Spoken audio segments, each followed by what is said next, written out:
I was out there in the streets and I was on drugs. I mean, I was just dirty and smelly and everything, man. I used to try to get on the bus before the people come out to go downtown because I know that my hygiene was bad. They were coming through the bus and as soon as they get midway, they would go, ooh, and they turn back around and shoot back to the front of the bus because I was back there smelling. I stayed there and tried to brave it out, but it was even more painful. That was traumatic for me, man. And so I make sure that I'm not in that position again because it was just too painful for me, man. My name is Harry Dickerson. I'm 59 years old and I'm from New York City. My mother, she passed away. I was 11 years old. I started drifting away from my family and started hanging out in the streets. You're gonna either die one day from the streets or you're gonna do a lot of prison time.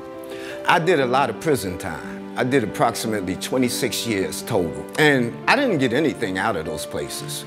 It's like, aren't you tired of banging your head against the wall? Don't it hurt? In 2007, I went to Project Renewal. My name is Shannon Potts. I've been with Project Renewal for the past 5 years. I had a client who completely beat himself up emotionally. I used to just always remind him that if you're not going to be good to yourself, then nothing good's going to come your way. And sure enough, they called him for housing. He was accepted, and I remember the day he moved out, he came to my office in tears just thanking me. It was really rewarding. When I first came to Project Renewal, I was assigned that bed over there.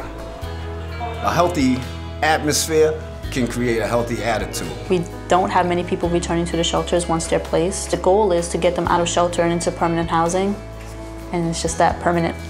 Not just there to be there, they're actually concerned. So it's been very helpful because when you're coming from the background that I have, when you do make a commitment to straighten yourself out and turn your life around, you need support. We come from a non-judgmental standpoint.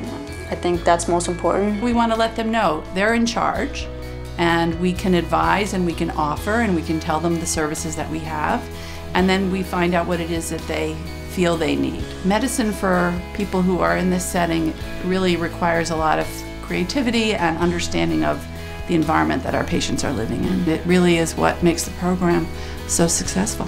They were there for me every step of the way. Every step of the way. They were there for me, and they're here for me at this very moment. They're still with me. We are extending lives.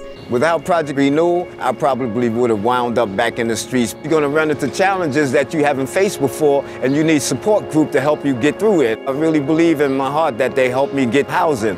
Now I got my apartment. I got my keys right here. I'm a messenger, and I'm moving around good. This job helps keep me grounded. I'm 59, I'm getting ready to turn 60 in another week or so. And I'm just now really beginning to start to live. I look back at my life and I say, look where you were, look at where you're at. The bus is cool now, I'm cool. I had my problems back in my days with that, but now I'm cool, you know, I'm back.